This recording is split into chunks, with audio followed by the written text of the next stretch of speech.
gente, muito boa tarde, obrigado a todos e a todas, ao pessoal do Rio, de Brasília, do Maranhão, que está nos assistindo agora para esse terceiro encontro Diálogos da IBC, que hoje é importante a gente destacar sempre que a IBC é uma empresa novinha, uma empresa que ainda é criança, nasceu em 2007 e tem como função e como missão como empresa, organizar uma emissora, várias emissoras que façam uma comunicação pública nesse país, que seja protagonista de uma rede pública, de emissoras públicas, que tenham este modelo de falar para a sociedade, de falar para o homem, não para o cidadão, não só para o consumidor, tem esse compromisso de falar para a sociedade, tem esse produto que estamos aqui fazendo pela primeira vez em São Paulo,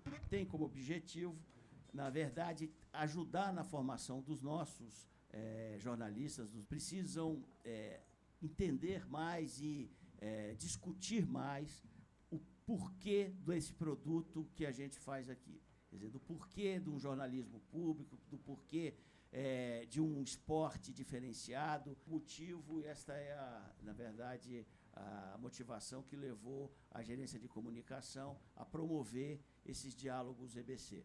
A gente vai tratar de esporte, temos aqui vários convidados, mas eu vou passar a palavra para o nosso gerente executivo de esporte, que é o Carlos Gomes. Vamos começar aqui apresentando a nossa mesa, Nereide Beirão, que é a nossa diretora de jornalismo do EBC, da TV e da rádio, né, da EBC como um todo de jornalismo. Ela vai basicamente encerrar o nosso diálogos aqui, ela vai falar da importância e o papel do esporte na produção jornalística. Ao lado da Nereide temos aqui o nosso querido, para quem não conhece, um menino novo, começou agora no esporte, o senhor Juca Kfouri. Ao meu lado aqui temos o querido Hélio Alcântara, que vai falar sobre a cobertura esportiva nas emissoras públicas. O Hélio também foi um companheiro meu na TV Cultura, mas o Hélio já também trabalhou aqui na TV Brasil, na IBC, passou por todos os veículos de comunicação. E o nosso lado direito, o nosso querido Felipe Deschamps, que é o nosso gerente de esportes no Rio de Janeiro. Ele vai falar sobre a cobertura da Rádio Nacional na Copa do Mundo, que é um projeto ousado. Agora aqui começar o nosso querido Juca Kfouri, né? Olha, primeiro, boa tarde a todos. Quero deixar claro algumas coisas antes de falar propriamente deste tema. Primeiro que não há nada mais difícil para um jornalista do que falar para outros jornalistas, porque, em regra, a gente não tem nada que ensinar para vocês.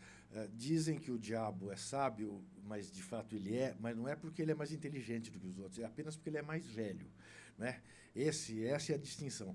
Então, o que eu vou tentar fazer aqui, muito mais do que ensinar qualquer coisa para qualquer um dos presentes, é mostrar a maneira como eu olho para as coisas, que não é necessariamente a maneira correta. E uma outra coisa que invariavelmente acontece quando a gente fala com um jornalista é dizer, bom, mas qual é o pulo do gato? E alguém dirá, não, o pulo do gato ninguém ensina, não é? Mas não é que o pulo do gato ninguém ensina, porque o pulo do gato varia a cada dia. O pulo do gato é o teu jeito de olhar para as coisas. É o teu jeito de perguntar as coisas, é o teu jeito de abordar as coisas, é o teu jeito de ver as coisas. Como é que eu vejo essa questão da cobertura esportiva, o trabalho da gente, né? Quer dizer, primeiramente, por que eu fui trabalhar com isso? Eu não tinha a menor intenção na minha vida de ser jornalista. Eu tinha a intenção de, terminando a faculdade de Ciências Sociais que eu fazia na USP, seguir carreira acadêmica, mas fazer uma tese de mestrado ou de doutorado que procurasse destruir uma falsa imagem que havia na intelectualidade brasileira.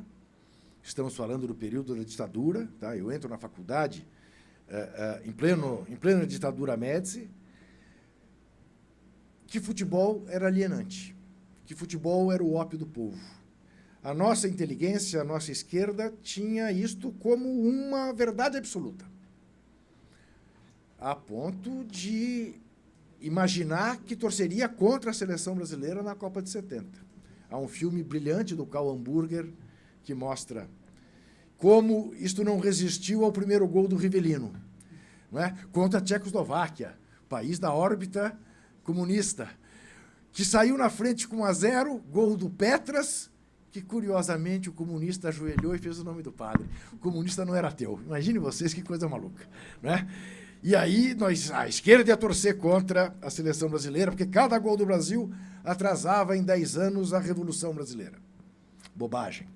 Isto era uma confusão terrível e era, em última análise, a permissão que nós dávamos à ditadura nos tomar até aquilo que nós tínhamos de mais íntimo, os nossos sentimentos, as nossas paixões, né? Então, eu me lembro que eu discutia na minha classe que eu continuava me emocionando com o hino do Brasil quando o hino do Brasil era tocado. Que eu não permitia a ditadura que tomasse aquilo que eu tinha de mais íntimo. O hino do Brasil não era da ditadura. A ditadura tinha usurpado o poder no Brasil. O hino do Brasil era o hino do Brasil. E o futebol do Brasil era o futebol do Brasil. Na minha classe, eu era visto como um alienado.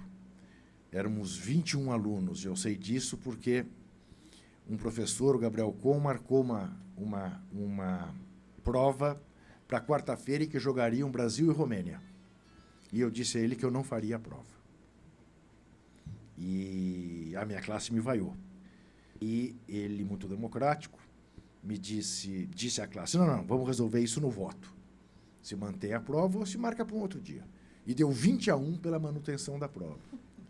Anos depois eu vinha saber que nessa classe, de 21, 17 eram de organizações clandestinas, inclusive eu.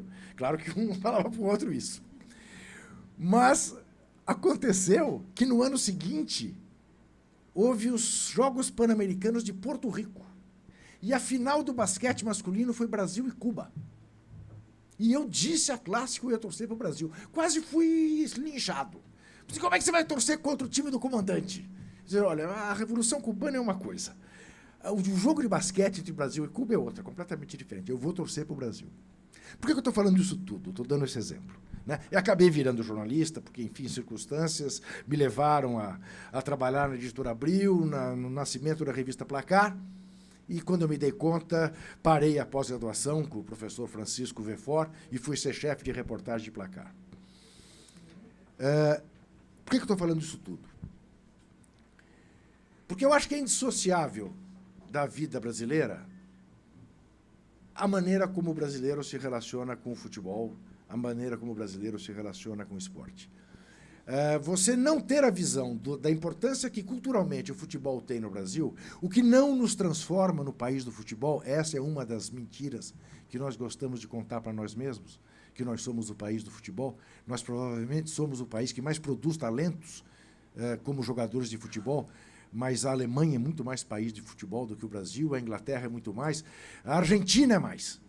Qualquer pesquisa que se faça de opinião de número de torcedores no Brasil, o primeiro contingente é de gente que diz que não se interessa por futebol, 27% e 28%.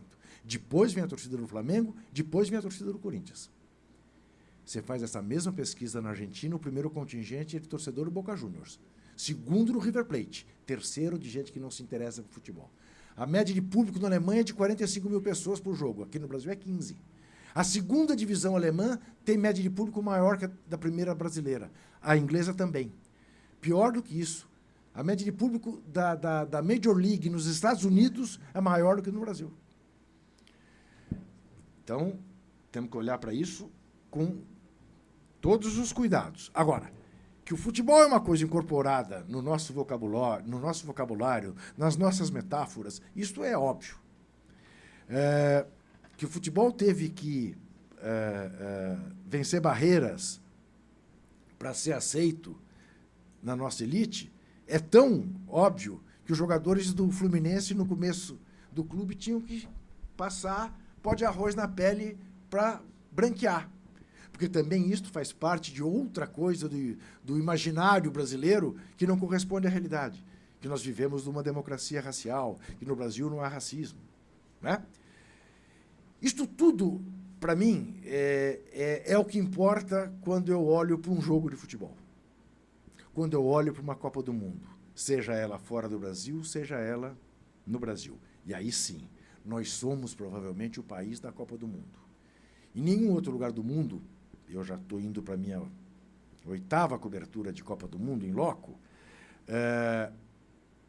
você vê, ou eu vi, o tipo de confraternização que se dá no Brasil em dias de jogo do Brasil em Copa do Mundo. Aquela coisa de reunir a vizinhança, de os parentes irem para casa de uma mesma pessoa para ver os jogos, o que não significa necessariamente que sejam todos torcedores de futebol. Boa parte dessa gente não sabe sequer distinguir a regra do impedimento. Claro que alguém dirá, também os bandeirinhas não sabem. Mas o fato é, eu quero dizer com isso é o seguinte, são pessoas que, se o Brasil perde, não ficam como eu, como o Elinho, como o Carlos, não quer ir trabalhar no dia seguinte, não quer ir para a escola, fica de luto, porque a vida é uma merda, como é que perde um jogo desse? Né? Que a gente faz com o time da gente e faz com a seleção brasileira. São pessoas que, bom, acabou, o Brasil perdeu, amanhã é dia normal, vamos para o trabalho, vamos para a escola. Né? Não ficam de luto, como o torcedor de futebol fica. Se sente pessoalmente derrotado. Daí a expressão do Nelson Rodrigues em 50. O complexo de vira-lata, que nós só fomos vencer 8 anos depois na Suécia.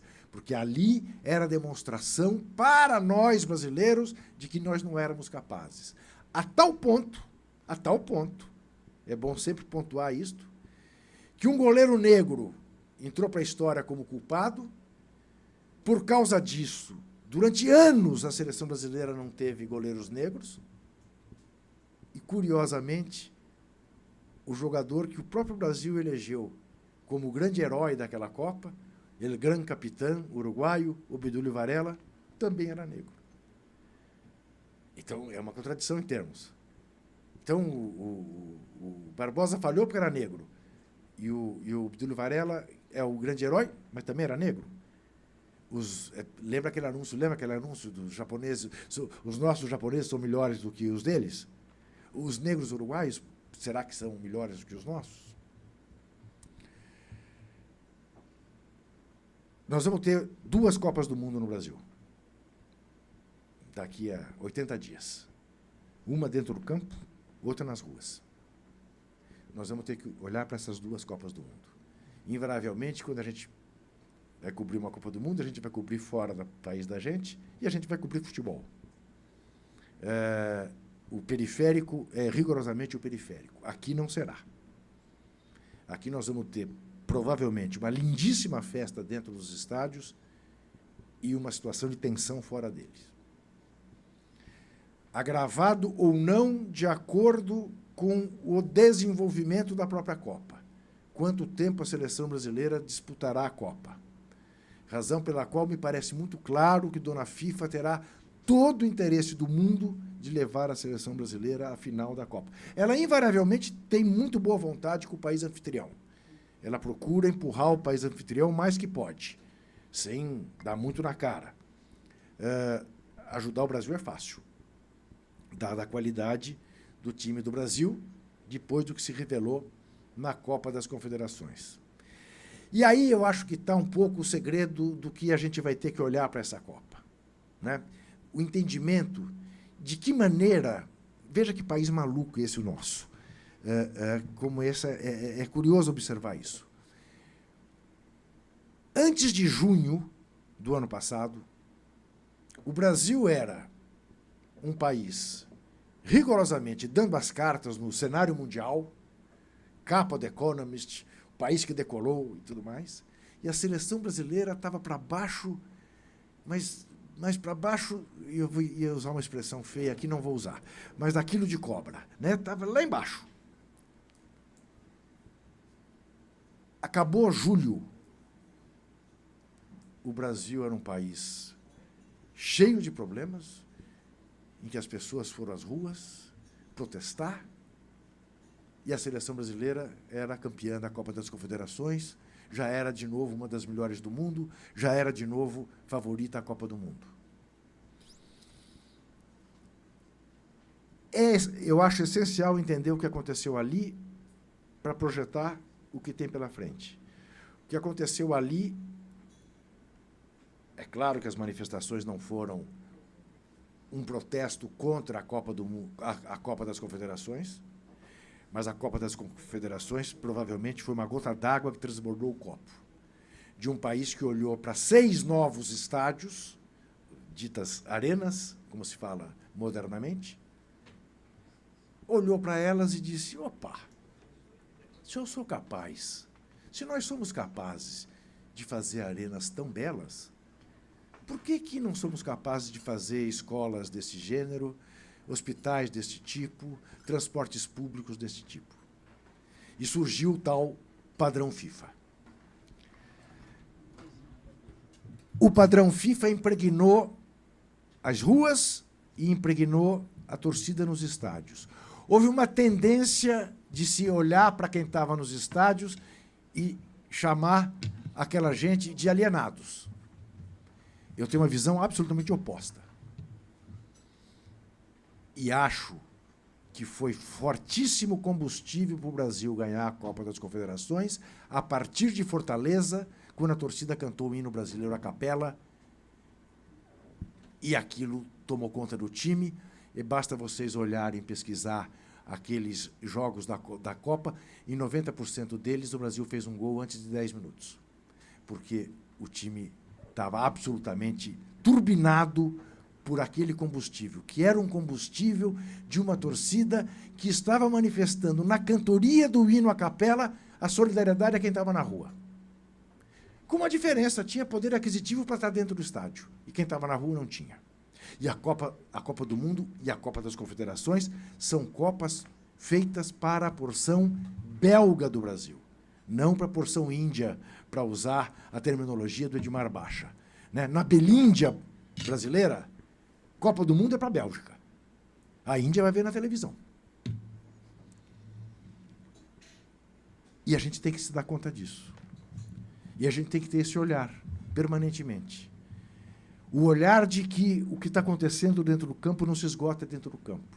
Que o que está acontecendo dentro do campo é uma imitação do que acontece fora. Do que o jogo de futebol mexe com coisas que são as coisas que a gente tem no íntimo da gente. Na nossa organização e na nossa desorganização. Cobrir uma Copa do Mundo não é cobrir uma guerra. Claro que cada um de nós que vai cobrir a Copa do Mundo, na hora que sentar para ver o jogo, vai torcer para o Brasil. E, pô, mas, como o alemão torce para a Alemanha, o inglês torce para a Inglaterra, o argentino torce para a Argentina. É óbvio. Aí o velho chavão. Torcer pode, não pode distorcer. O que a gente não pode é deixar de dar uma notícia que eventualmente seja desfavorável, porque vai prejudicar. Isto não é problema nosso, é do Filipão. Se vai prejudicar dizer que o Neymar não se dá mais com o Fred e gostaria de jogar com o Jô de titular, é problema do Filipão resolver. Se eu tiver essa informação, eu vou dar. Ah, está fazendo fofoca, é antipatriota, porque isso pinta. É importante a gente ter em mente o seguinte, né? Se é uma coisa que nós jornalistas, com muita frequência, gostaríamos que existisse, era um código de ética, um decálogo da ética, né? Que eu pudesse pôr aqui num quadro negro. Olha, isto pode, isto não pode, isso não existe. Infelizmente, não existe um decálogo da ética. Não existe. Até porque a ética é uma no tempo de paz, é outra no tempo de guerra. A ética ela tem lá suas... não é segundo o gosto do freguês, mas ela tem lá as suas particularidades. Uma coisa é eu estar cobrindo uma guerra e descobrir que a FAB vai atacar Buenos Aires quarta-feira à noite e dou a notícia e frustro o plano brasileiro ou ponho em risco a vida de 10 mil pilotos da FAB. Outra coisa é eu dizer que eu encontrei com o juiz num restaurante num bairro distante e ele estava recebendo uma mala do presidente da CBF antes da final Brasil e Argentina. Eu vou dizer, olha, cena suspeita. Na sexta-feira à noite encontrei o árbitro que vai apitar domingo Brasil e Argentina com o presidente da CBF que chegou com uma mala e o juiz saiu com essa mala. Eu não sei o que tinha dentro da mala, mas que eu vi, entregar a mala, eu vi. Acreditem vocês ou não, eu, durante muito tempo, em palestra para estudante de jornalismo, eu fazia esta imagem. O Brasil vai decidir a Copa do Mundo com a Alemanha no domingo. No sábado, você vai a um restaurante escondido num bairro longínquo e constata que o presidente da CBF entrou no restaurante com uma mala, encontrou-se com o árbitro que vai apitar a final e esse árbitro saiu com a mala. O que você faz? Dava 3 alternativas. 1, publico imediatamente. 2, espero o juiz roubar no domingo para dizer que eu vi essa cena na sexta-feira. 3, não faço nem uma coisa nem outra. Eu vejo, constato, mas como o Brasil ganhou, não dou essa notícia. Ganhava a segunda alternativa. E eu perguntava por quê. E tinha boas explicações. Porque eu não sei o que tinha na mala. Eu precisava primeiro ver se realmente o juiz ia roubar ou não. E se o juiz não rouba? E se fosse uma mala de doce? Né? E dizia, não, mas você não precisa dizer que a mala era de dinheiro. Você tinha uma... Não é um encontro bizarro, inusitado, do juiz que vai apitar o jogo com o presidente da CBF? E a garotada tinha esta dúvida, porque o coração ainda falava mais alto. Falava mais alto. Mas como é que eu vou antecipar? Ele vai prejudicar o Brasil? Vamos tirar o árbitro? Vai que ele está comprado mesmo? Quer dizer, aquela coisa do torcedor, né? Quero que ser campeão com um gol de mão no último minuto.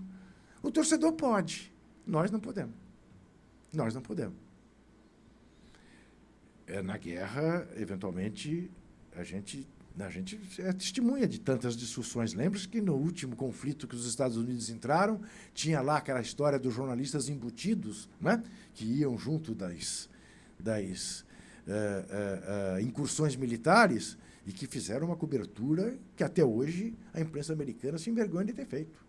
Né? Fez a cobertura que o exército dos Estados Unidos queria. É complicado, mas essa é a nossa função. Aí dizia Milor Fernandes, jornalismo e oposição, o resto é armazéns secos e molhados.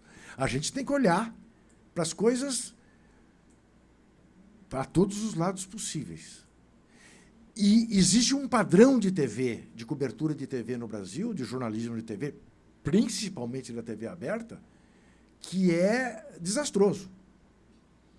Eu não tenho nenhum medo em dizer que hoje, medo não teria por que ter, não tenho nenhuma preocupação em dizer que hoje a cobertura da TV aberta do esporte no Brasil é mais chapa branca do que a cobertura política. Porque as empresas de comunicação, em sua esmagadora maioria, hoje, não gostam do governo que aí está e são críticos em relação a ele. Mas não são críticas em relação à CBF. Não são críticas em relação à FIFA. Porque, de alguma maneira, se associaram à FIFA e à CBF para ter os direitos dos eventos. Então, isso é uma oportunidade raríssima de fazer telejornalismo esportivo com independência, com liberdade, com senso crítico, o que não significa necessariamente ser chato, ser mal-humorado ou não festejar. Porque esta é uma outra particularidade que é absolutamente inalienável da cobertura esportiva. A emoção. A emoção. Você não cobre um evento esportivo como você cobre boa parte das coisas que acontecem no dia a dia e que são notícia. Abdicar da emoção, não perceber a emoção, não transmitir a emoção, é, de alguma maneira, informar mal. Porque isso tem que transparecer. Na vitória e na derrota. Eu tenho falado muito com jornalistas estrangeiros. Tenho falado até coisas que eu gostaria, nessa altura, de não falar. Estar mais otimista em relação ao que será a organização da Copa.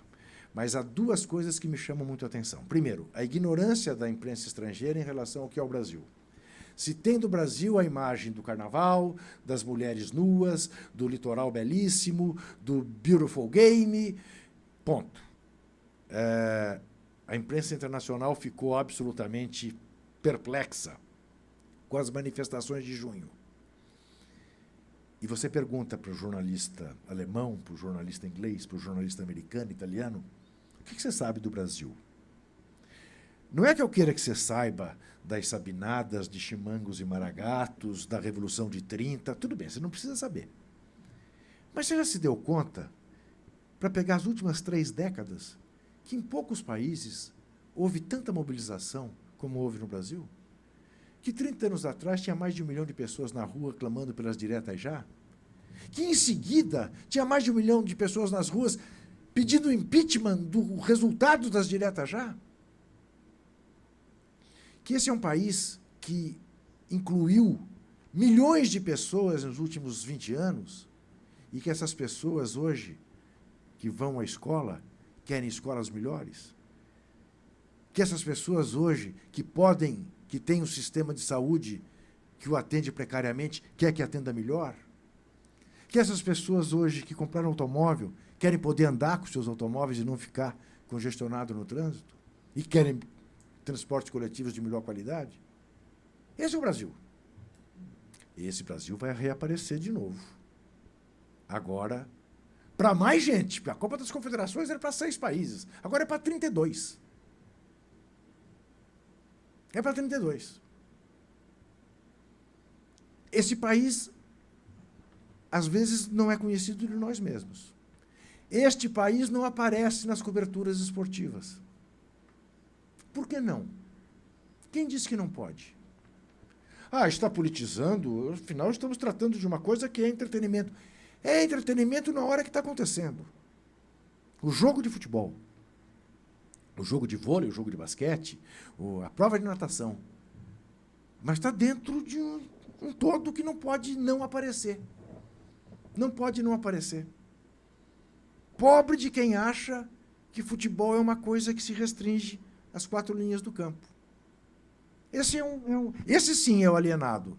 Esse é o bitolado. Esse cara tem uma viseira. Não é possível que ele não perceba o entorno.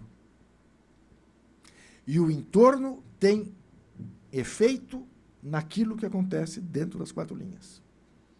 Houve na Copa das Confederações uma brilhante entrevista do Davi Luiz, o 4º zagueiro da seleção brasileira, dizendo: escuta, eu sou filho de quem está nas ruas.